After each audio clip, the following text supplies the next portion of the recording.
Now, earlier in chapter 8, we talked about how to add and subtract rational expressions by getting the common denominator, simplifying the top. Now what we're going to do is put that in the context of solving equations.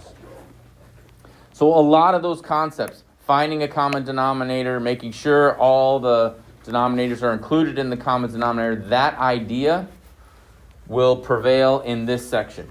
Okay, and so long as you can do that, this section should not be that hard. Okay, in fact, to me, 8.6 is easier than 8.2 because essentially what we're going to do is get rid of the fraction. So that's what our goal is. Our goal is actually to get rid of all fractions, and we've done this concept in other areas this year when we had equations that we had to solve that had fractions in them. We wanted to clear the denominators so that we had an equation that was fairly easy to solve. That's essentially what we're doing here. The only difference is our denominators are going to be a bunch of polynomials. And so we're going to have to factor them all out, find the common factors, find the common denominator, and then we're going to clear the fractions with that common denominator. Because what we're going to do is multiply through the whole thing. Every term we're going to multiply by the common denominator. And that will get rid of the fractions. So that concept that we've been working with already this year, clearing denominators, we are working with again in 8.6. It just so happens we're going to have some polynomials and binomials and those kinds of things, monomials, that will be part of our denominators. So then, once we've gotten rid of the fractions, then the only thing left to do is solve. And we've got one other thing to do after we solve the equation. After we solve the equation, we have to do a check. Because sometimes what will happen is we'll get a solution that will actually make a denominator equal to 0. Which is bad, because we can't have denominators equal to 0. Okay, so that's the extent of our check. Okay, I'm not asking you to plug your solutions back in and solve it and see if the left hand... I'm not asking you to do that. All I'm asking you is to see if any of your solutions that you come up with will make an original denominator equal to 0. Because if it does, that's a problem. We can't have 0 in denominators. That's an undefined situation. So that's what I'm going to ask you to do, is to do that quick little check right before you move on to the next problem and see, do any of my solutions make any of the original denominators equal to 0? And if they don't, then we're good. Those are solutions. We can move on. If they do, if you run into a situation where one of the solutions makes one of the original denominators equal to 0, we throw that thing out. That can't be part of it. And if we're in a situation where the solutions all get thrown out, then there is no solution. If we have two solutions and we throw one of them out, then fine, we only have one solution. But it should be easy to tell what makes a denominator 0, because we've been talking about that this whole chapter, vertical asymptotes, undefined. So long as we take care of that, then we're good. Okay? Now, how we find common denominators is the same way that we found them in 8.2. So we just have to do that here. Okay? Any questions so far? We've got a couple examples that we're going to go through together, and then the rest of the time will be yours to work. Okay? So here's the first one. Solve each equation, check your solution. We'll do this one together. The second one, I'm going to pretty much have you do on your own. We'll step through it eventually, but so I've got 1 over p minus 2 equals 2p plus 1 over p squared plus 2p minus 8 plus 2 over p plus 4.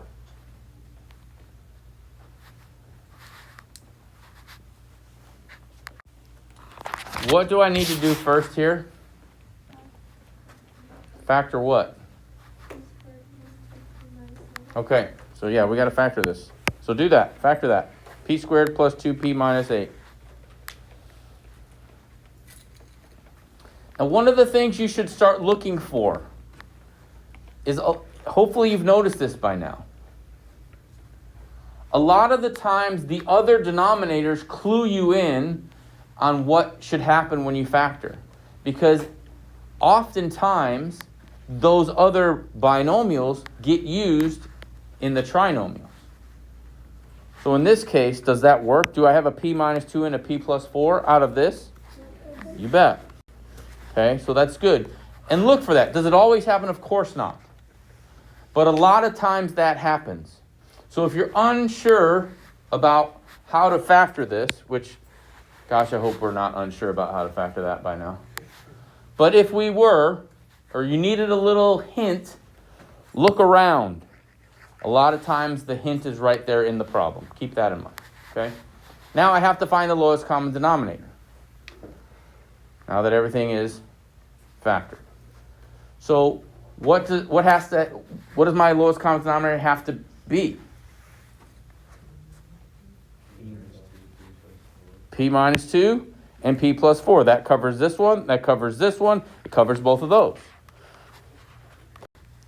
So that's my lowest common denominator. Now, rather than like what we did in 8.2, multiply by the missing thing, top them on that, we don't have to do that now for equations. Okay, so keep this straight on your test. Because on your test, on the Chapter 8 test, you're going to have problems where you have to add and subtract. And you're also going to have problems where you have to solve. The way you treat them from this point forward is different. When you're adding and subtracting, it's not an equation like this, then you do have to multiply top and bottom by what's missing and then combine the top. But when it's just an equation like this, we can get rid of the fractions. And that's the goal. So all I have to do now is multiply each term by this. And it looks like this. I've written it all out for you. I shoved it all in there. Okay? So all of these, common denominator, common denominator, common denominator. Well, you're just multiplying each individual term by the common denominator. That's what we're doing. Now notice that I put the common denominators over 1 because my goal is to do canceling, like we did in 8.1. Cancel tops with bottoms. Cross cancel tops and bottoms. So go ahead and do that. Now that we've got our denominators in there, do your canceling. And let's see what we end up with.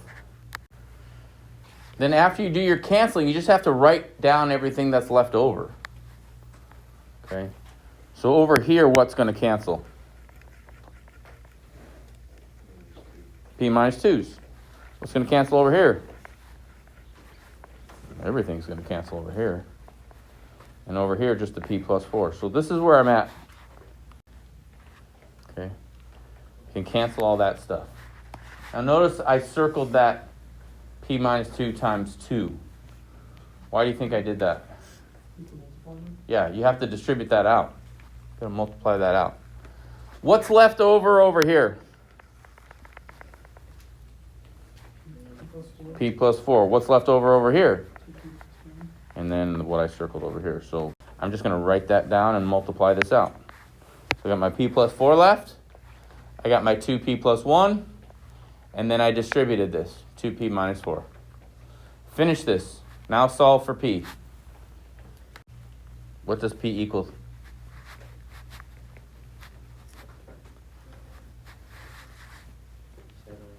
7/3. Yes, it is 7/3. How many had 7/3 and were too scared to say it? Come on, man. Come on. It's just a simple equation. All right. But before we move on, okay, we have to check. And the way I like to check is I go back to the original, I go, all right, what are the values that are going to make the denominator equal to 0? So what's going to make this equal to 0? 2. Okay, so that actually takes care of this one too. What's going to make this equal to 0? -4. So if I would have gotten 2 or -4 down here, then I'd have to throw it out. So P can't equal, and this to me this is evidence of your check. P cannot equal 2 or negative 4. Well, it's not. So we're good. Circle that thing, and now we're done. Okay? If you were in a situation where one of the solutions, if you had more than one, equaled one of those, you just have to throw it out. Okay? But that's what I mean by check. I don't mean you got to plug 7/3 into all the P's and simplify it out. And see, I don't need that. You don't need to do that. I mean, you can do that. Don't get me wrong.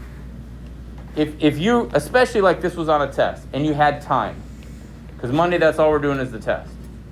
So for example, you get an answer like this on the test, and you're like, man, this just feels wrong. Just like you guys didn't want to offer up 7/3 as an answer. You can always go back and plug it in on your own and see if it works. Okay, that's not a problem at all. Question? Is there ever going to be like a no solution thing? Yes, it can absolutely happen. So if one of these was 7/3 and we threw it out and there was nothing left, then yeah, there's no solution. Okay, that can happen. Is that going to be on the test though? I mean, possibly. So tricky. Yeah, that's fine. You can't, you know. All right, let's do one more. This one I'm going to have you pretty much do on your own. Okay? And if you want to screenshot it from your book, you can, but this is not that awful. So solve. So when it says check again, I'm talking about find out what the values are that make, they're actually called restricted values. The values that make denominator 0. Okay?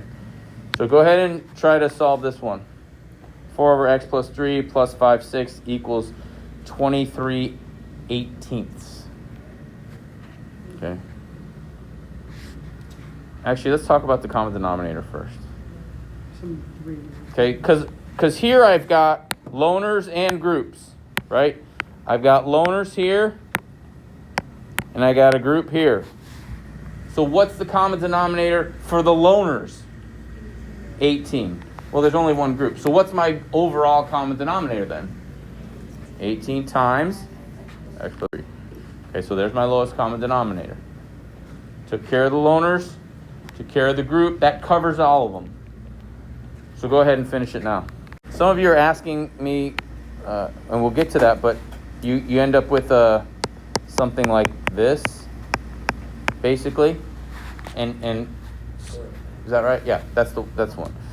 Somewhere along the way, we'll go through the whole thing all together. The question is, do I distribute this first and then multiply by 5? If it was me, and I'm me, I'd actually go like this.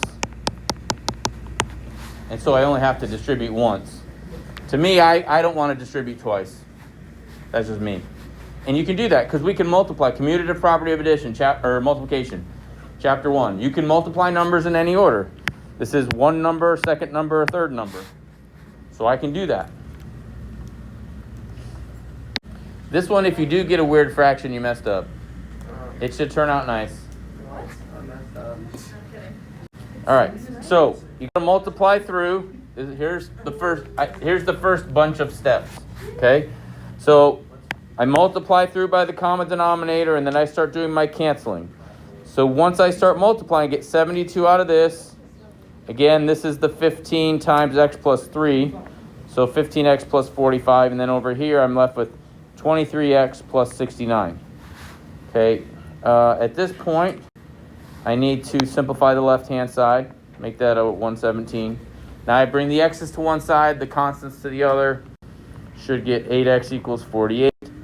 X equals 6 is what you should have gotten. Now, before we can leave it, we have to check what value for x will create a problem for us. What? -3. If this was a -3, this would be 0, which is a problem. So x cannot equal -3.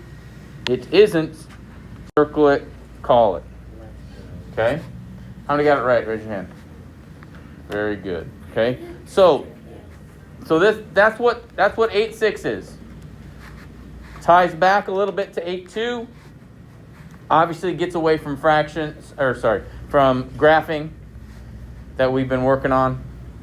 But the concept with vertical asymptotes, undefined, values that can't be solutions, those are all connected.